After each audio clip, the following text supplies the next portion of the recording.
Rutte is not a natural ally necessarily of President Trump, but he recognizes the simple reality that the United States is the nuclear umbrella over Europe.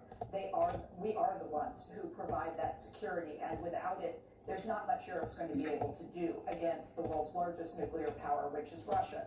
So that is the reality that I think President Zelensky forgot yesterday, that this is a bigger situation than just Ukraine, and that President Trump is an indispensable and necessary partner to Europe. And just really quickly, I would point out he had 2 excellent engagements with European heads of state last week. This was in no way inevitable, nor is it President Trump's fault.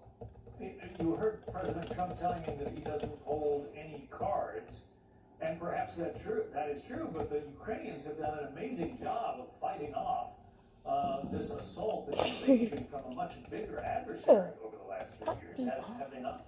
And I think President Trump was very careful to say several times this week, including yesterday during this exchange, that no one can doubt the bravery of the Ukrainian people and that he admires it greatly. And I think that is also a fact. And in this case, though, he has said repeatedly that he doesn't think we should be fighting this war down to the last Ukrainian, which is how the Biden administration prosecuted it over the last 3 years, giving Ukraine just enough not to lose, but not enough to win. And I think President Trump thinks that approach has failed. I would say that none of the Americans that reelected President Trump in November voted for an expanded, greater American involvement in the war in Ukraine. And he is making good on what he campaigned on, which President Zelensky should have known, which is ending the war and ending the killing.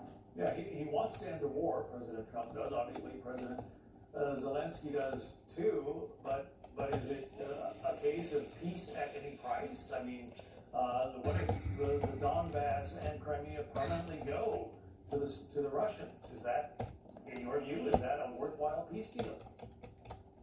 No, absolutely not. And I don't think that's what President Trump has proposed at all. I think we should go back to this minerals, natural resources deal that was on the table yesterday. That is what should have been signed. Because what that does is it gives the United States vested interests in Ukraine. It's why the Ukrainians wanted that deal 6-7 years ago, because they wanted the United States to have assets in the country, which will give Putin pause. And that's what we need to do. We need to deter him from doing this again. So direct American engagement, economic in this case, is one way to do it. Another way, which Mark Rutte also knows quite well, is expanded European investment in their own defenses. They did not start doing that 3 years ago when the war began.